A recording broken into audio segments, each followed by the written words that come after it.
Lecture des Actes des Apôtres. En ces jours-là, Pierre, rempli du Saint-Esprit, dit « Princes du peuple et anciens, écoutez, puisqu'aujourd'hui nous sommes jugés pour avoir fait du bien à un homme infirme et qu'on nous demande comment il a été guéri, qu'il soit connu de vous tous et de tout le peuple d'Israël, que c'est par le nom de notre Seigneur Jésus-Christ de Nazareth, celui que vous avez crucifié et que Dieu a ressuscité des morts. C'est par lui que cet homme se tient guéri devant vous. C'est lui qui est la pierre rejetée par vous, les constructeurs, et qui est devenu la pierre d'angle. Et il n'y a de salut en aucun autre. Car aucun autre nom sous le ciel n'a été donné aux hommes par lequel nous devions être sauvés. Suite du Saint-Évangile selon saint Luc. En ce temps-là, quand le 8e jour fut venu où il fallait circoncire l'enfant, on lui donna le nom de Jésus, nom que l'ange lui avait donné avant qu'il fût conçu dans le sein de sa mère.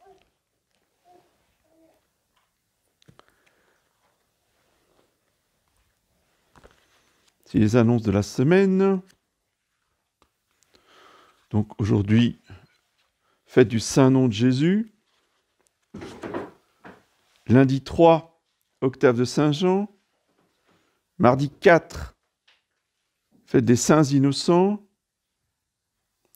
Mercredi 5, vigile de l'Épiphanie. Jeudi 6, Épiphanie de notre Seigneur Jésus-Christ.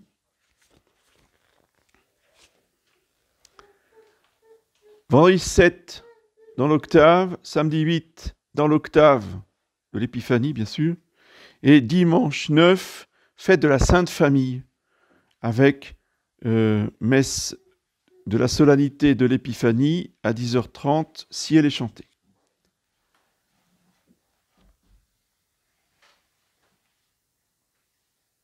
Les horaires, comme d'habitude, sauf jeudi. Pour l'Épiphanie, la messe ne sera pas à 9h, mais à 11h.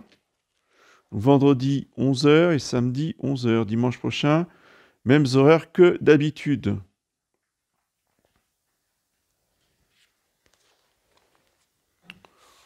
Donc, je vous ai mis sur le présentoir un tract pour un pèlerinage à Notre-Dame de la Salette et Notre-Dame du Lot du 26 au 29 mai 2022, pour des jeunes à partir de 18 ans. Ce pèlerinage est organisé par M. l'abbé Casalas. Donc tous les renseignements pour l'inscription sont sur les papiers.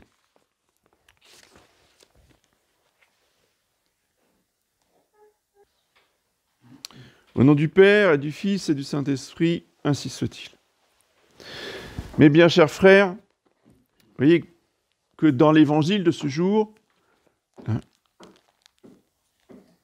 Saint Luc et la liturgie englobent les deux aspects d'un même mystère qu'on a fêté hier pour la circoncision, qu'on fête aujourd'hui pour le Saint-Nom de Jésus. Parce que c'est au moment où l'enfant Jésus est circoncis que Saint Joseph lui a imposé le nom, son nom de Jésus. Donc je rappelle que la circoncision, c'est la marque dans la chair de l'appartenance à la foi d'Abraham. C'est ce qui remplaçait le baptême. C'est ce qui préfigurait le baptême, pardon. Et le baptême a remplacé la circoncision. À partir du moment où on reçoit le baptême, on ne doit plus, pour les Juifs, j'entends, recevoir la circoncision. C'est toute la polémique qu'il y a eu au début de l'Église avec saint Paul, qui s'est battu pour qu'on arrête de circoncire les Juifs baptisés. C'est fini. Mais voyez comment les hommes ont beaucoup de mal à tourner la page. Ils n'arrivent pas. Il ne faut pas s'étonner que on ait tant de mal à tourner la page de la fraternité Saint-Pédis ou des paroisses, pour ceux qui viennent des paroisses, je sais pas quoi, moi, des mouvements charismatiques ou je ne sais quoi, quand on se convertit. Il y en a beaucoup de mal. Oui, c'est vrai, vous avez raison, mais quand même. Et non, il n'y a pas quand même. Voyez. Oui, c'est vrai, Jésus, c'est le Messie, d'accord, mais quand même. C'était bien Dieu qui nous demandait de la circoncision, on ne va pas abandonner ça. Voyez. Il y a toute une frange des catholiques, au début, qu'on dit, on lâchera jamais. Alors, qu'est-ce qu'il a dit Saint-Pierre ? Bon, d'accord, vous ne lâcherez jamais, vous voulez pas tourner la page. Bon, ben, dehors.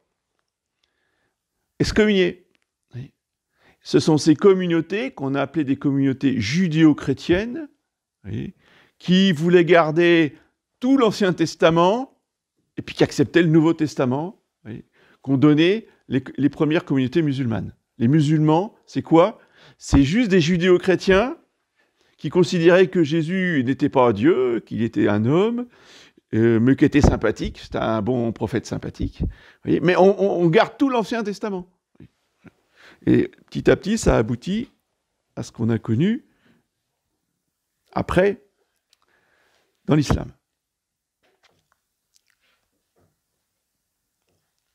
La circoncision, il faut en garder l'esprit, ce que dit saint Paul. Et l'esprit, déjà, était expliqué aux Juifs qui avaient du mal à comprendre.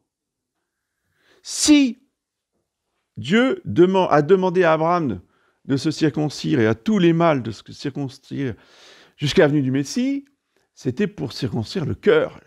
Ça m'est égal, moi, qu'est-ce que ça me fait que vous soyez circoncis si vous n'avez pas éjecté l'esprit du monde, si vous ne vous êtes pas séparés de l'esprit du monde, c'est-à-dire l'esprit des païens. Donc la circoncision, c'est l'imposition par Dieu et l'acceptation par les hommes, où on assume la volonté de Dieu, dire t'es pas comme les autres. Les autres, ils ne sont pas circoncis. Toi, tu es circoncis parce que toi, tu n'as pas la même foi, toi, tu n'as pas la même morale, toi, tu n'as pas la même vie, toi, tu ne fais pas comme les autres. Et ça, depuis le départ, c'est la croix, c'est la souffrance, c'est pénible. Dès qu'on n'est pas comme les autres, vous avez vu lui ? Vous avez vu elle ? Hein ? Elle n'est pas habillée comme les autres. Elle ne fait pas comme les autres. Le dimanche, elle va à la messe. Le dimanche, ils vont à la messe.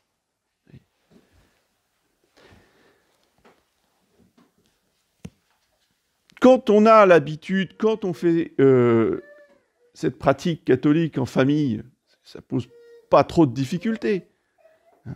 Mais quand on commence et qu'on se convertit, c'est parfois extrêmement pénible, c'est parfois très dur.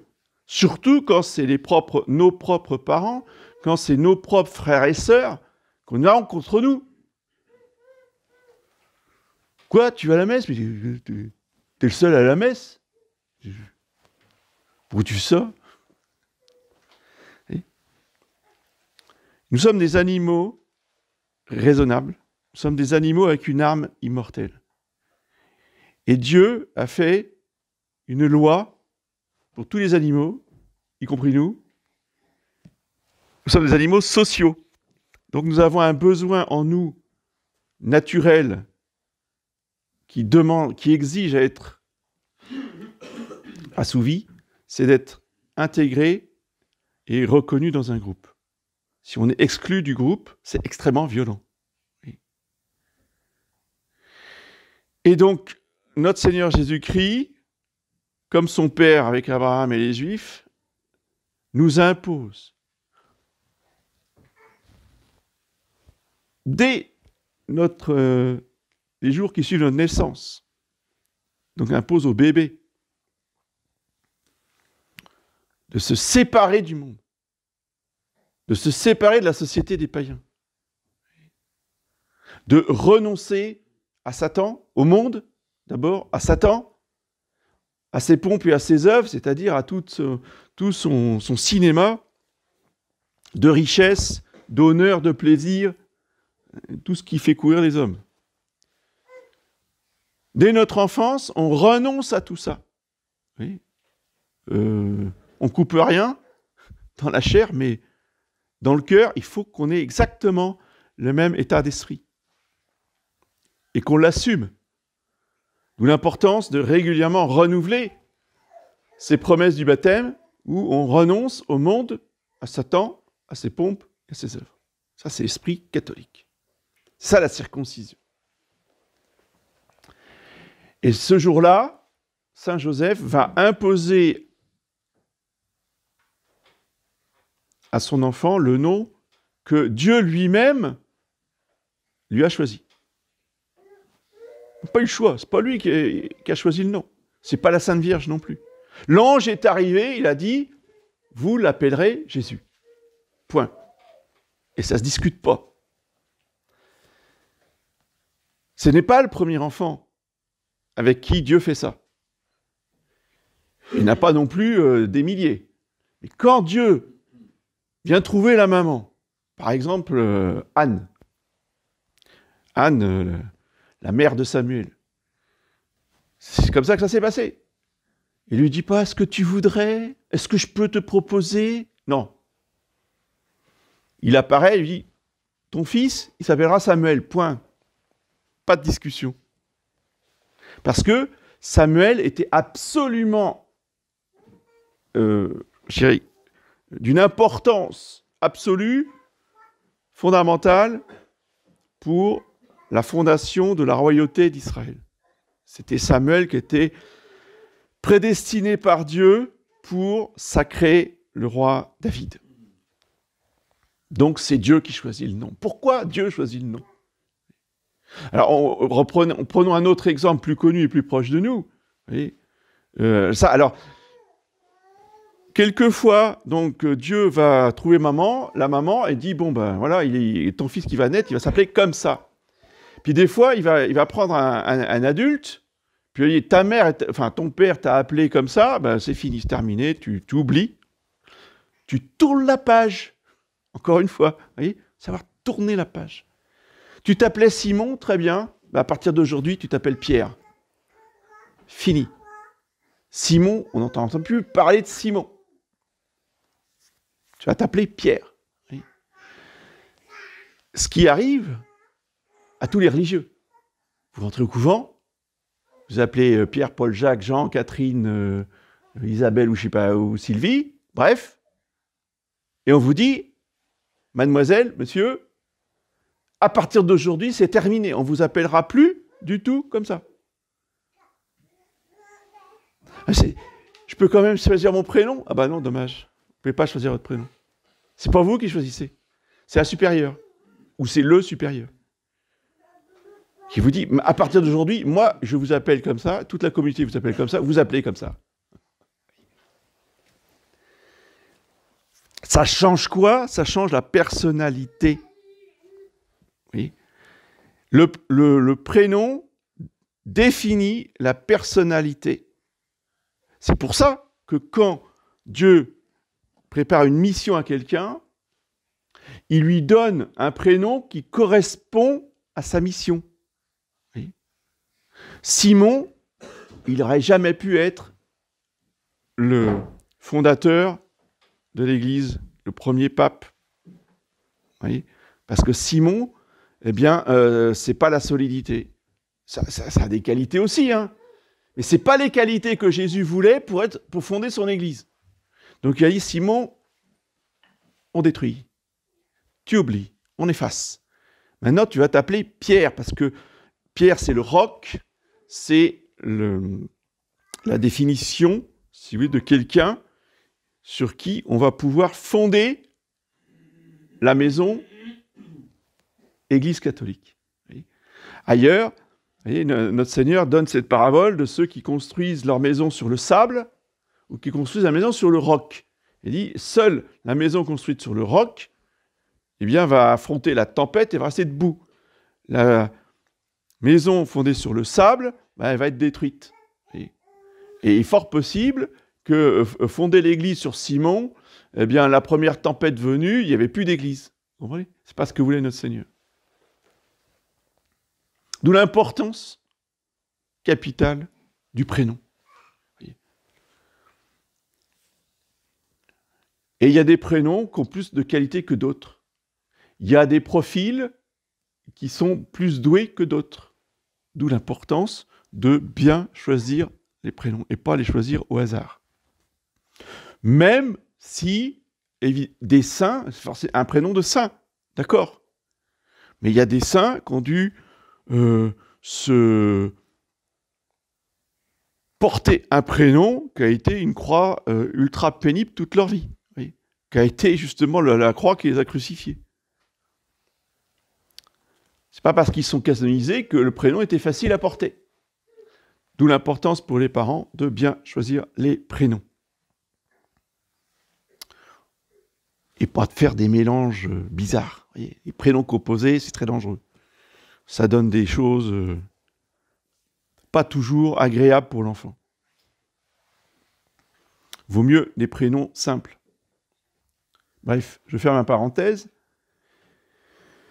Mais notre Seigneur Jésus-Christ, lui, il a eu un prénom qui le définissait à la perfection, puisque c'est son Père du ciel qui lui a donné.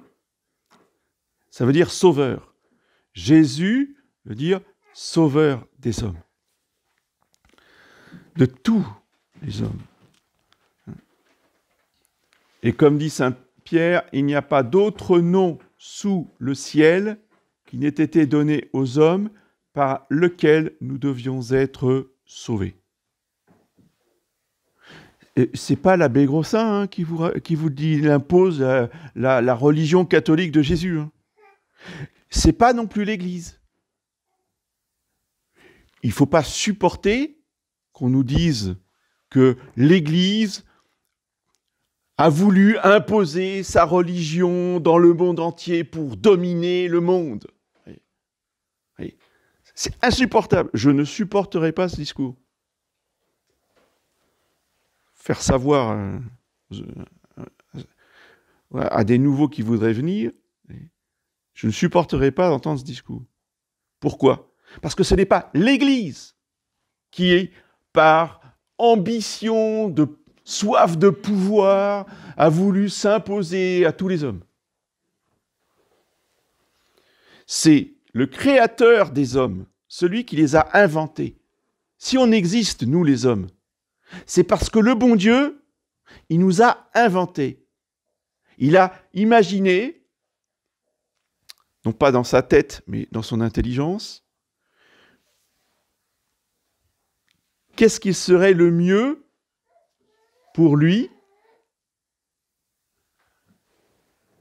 pour communiquer son amour à quelqu'un d'autre que lui.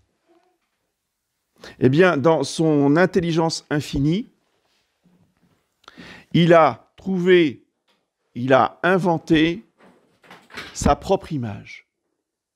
Vous entendez ? Il a inventé sa propre image. Et il nous a créés à sa ressemblance. Vous imaginez ? Nous sommes les seuls sur Terre, nous sommes les seuls dans l'univers. Il faut le rappeler aussi, ça. Parce que les martiens avec des grandes oreilles, c'est pas l'image de Dieu. D'accord ? Bon. Donc on ne parle pas des planètes, on parle de la Terre. Et bien, sur Terre, parmi tous les êtres vivants, les hommes sont les seuls qui ressemblent au bon Dieu, notre Papa, qui nous a créés.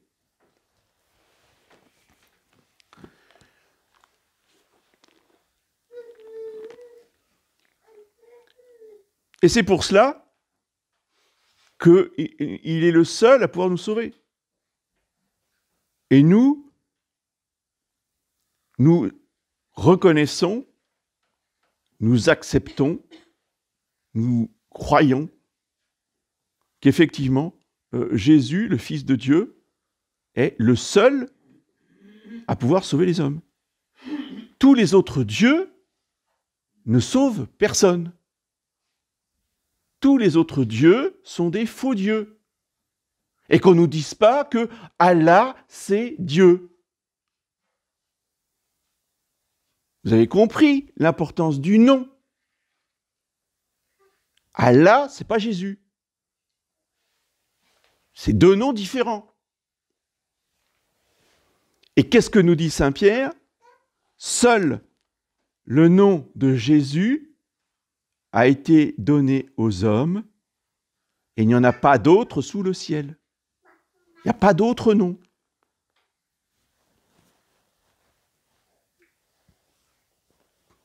Tous les autres dieux sont des faux dieux qui ne sauvent rien du tout. Bien au contraire. Tous les autres dieux nous emmènent en enfer. Seul le nom de Jésus, Fils de Dieu et vrai homme, nous mène vers le ciel. Et ce n'est pas du tout une question de vouloir soumettre l'humanité. Parce que pendant des siècles, ceux qui ont tenu ce langage, ils n'ont pas soumis l'humanité. Ceux qui ont tenu ce langage, c'était direction les lions. La torture avant, parce qu'il faut bien souffrir avant.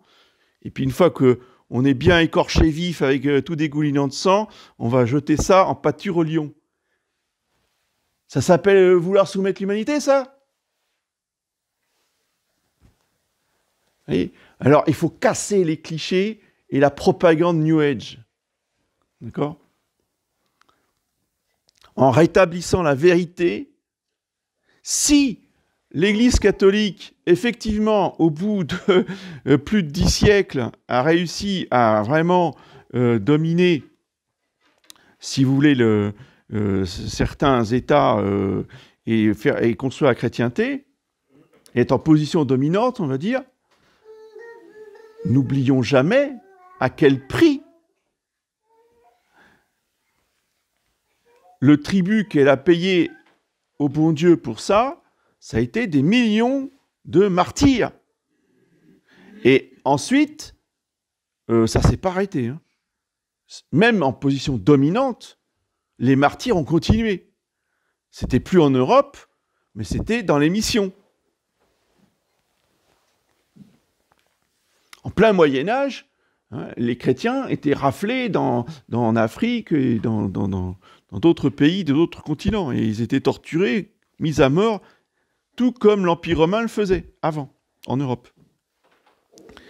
Donc, ce saint nom qui doit sauver tous les hommes, voyez, c'est une vérité d'amour de Dieu pour nous qui n'a rien à voir avec une volonté de domination tyrannique, de soumission mondiale. Et ça, c'est le projet du démon, qui est le singe de Dieu.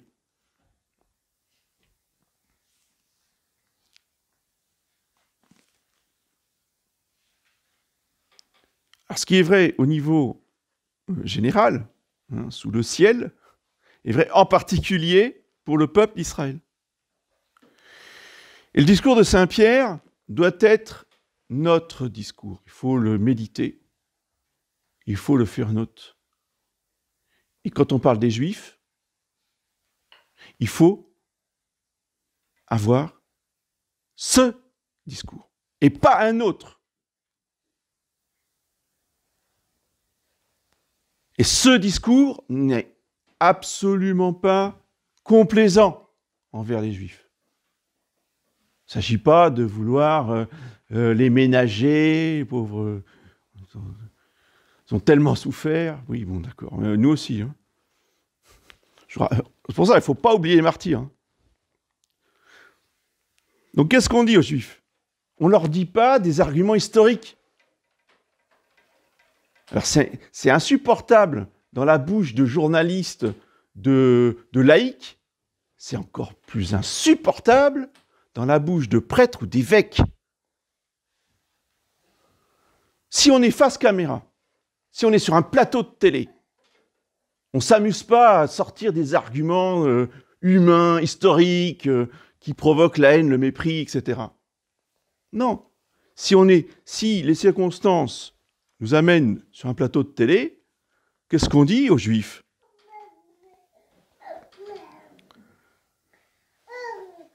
Jésus de Nazareth, celui que vos pères ont crucifié. Vous voyez? Voilà ce qu'on dit au président du CRIF. Celui que vos pères ont crucifié. Et que Dieu a ressuscité des morts.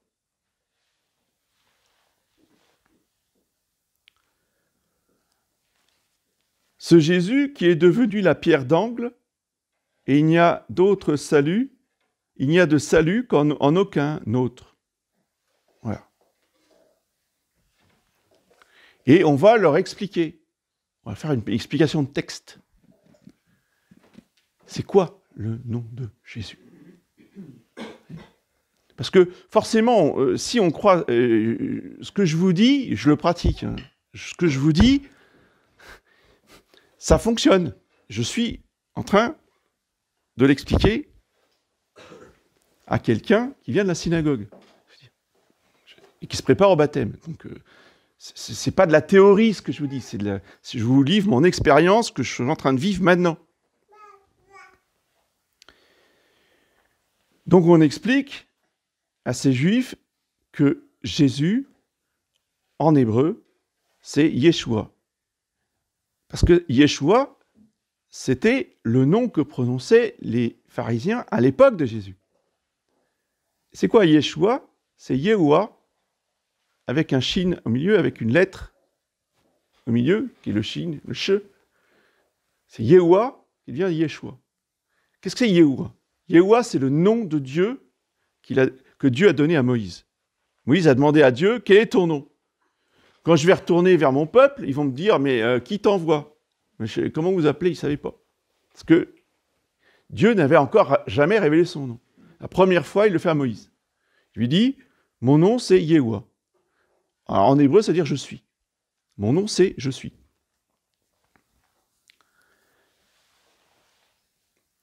Ce nom était imprononçable.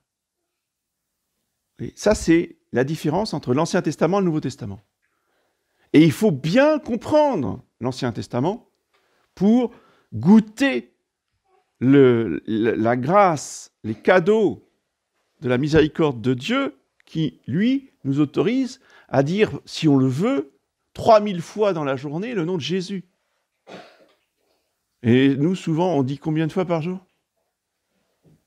Bon, heureusement qu'il y a des prières, des signes de croix, parce que là, on est obligé de le dire, mais comme ça, spontanément, comme une oraison jaculatoire, hein, on dit combien de fois?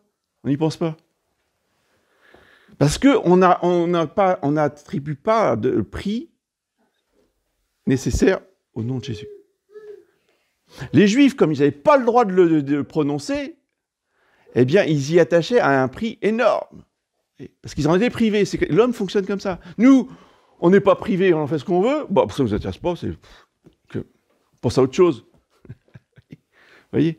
Ou quand on le dit dans les « Je vous salue Marie », c'est la routine. Puis on pense à autre chose, on pense à la cuisine qu'on va faire, on pense aux cadeaux qu'on va donner. Et on prononce le nom de Jésus comme ça pendant toutes les dizaines, sans en mesurer la puissance et la portée. La fête d'aujourd'hui a été instituée justement pour que l'on reprenne conscience de l'importance du nom de Jésus. Donc ce nom était imprononçable. Alors pour les Juifs qui ne pouvaient pas prononcer Yehoua, alors ils faisaient des périphrases. Hein, le Seigneur Dieu des armées, le Tout-Puissant, vous avez différentes dénominations comme ça, mais ils ne pouvaient pas dire Yehoua. Par contre, ils pouvaient le lire. Quand, où? C'était marrant. Les 4 lettres étaient sur le front du grand prêtre. Vous savez, le grand prêtre, il a une tiare, qui était préfiguration de la tiare pontificale, mais déjà le grand prêtre, il avait la tiare. Et sur la tiare, il y avait une lame d'or sur laquelle était gravé le nom sacré de Dieu, qu'on ne pouvait pas prononcer. Il n'y a que le grand prêtre qui avait le droit de le prononcer quand il rentrait dans le Saint des Saints, mais sinon, même lui, il ne le prononçait pas.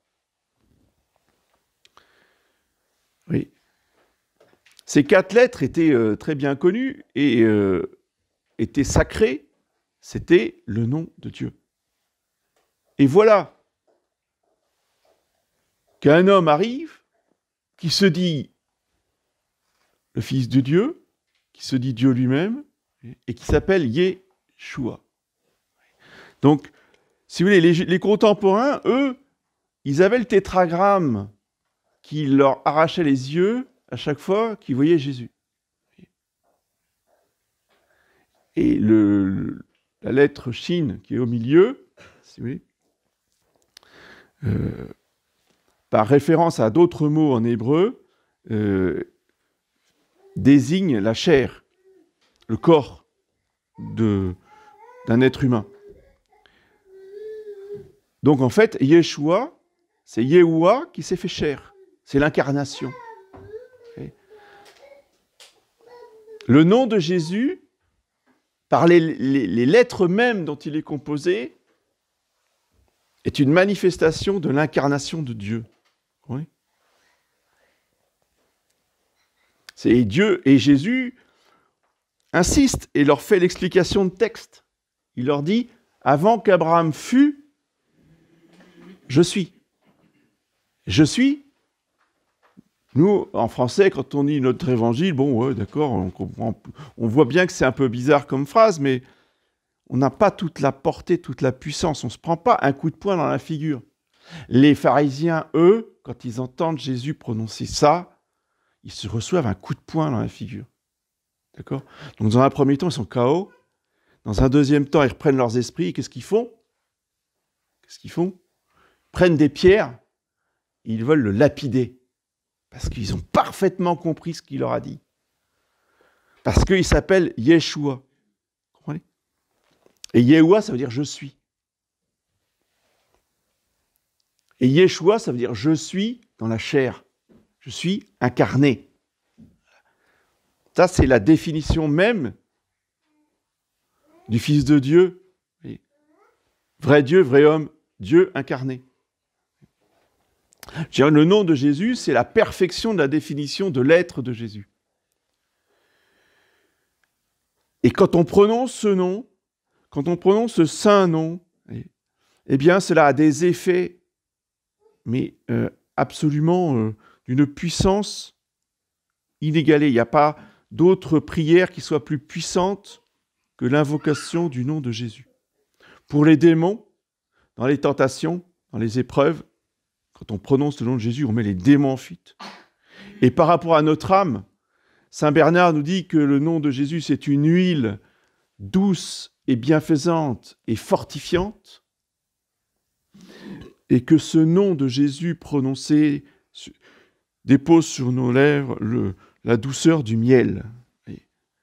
Donc, que ce soit pour la consolation de notre âme, pour sa guérison, pour sa fortification, pour la joie qu'il apporte, la paix, la sérénité intérieure, ou que ce soit pour, je dirais, détruire la puissance du démon, pour chasser le démon, eh bien, il n'y a pas de prière et d'invocation plus forte. Donc, prenons bien conscience de la puissance du saint nom de Jésus et ne le prononçons qu'avec respect. Déjà dans l'Ancien Testament, Dieu avait dit à Moïse, « Tu ne prononceras le nom de Jéhovah qu'avec respect. » A fortiori, dans le Nouveau Testament, dans l'Église catholique, tu ne prononceras le nom de Yeshua, de Jésus, qu'avec respect. Parce que tu prononces la définition, l'être, l'essence même de Dieu.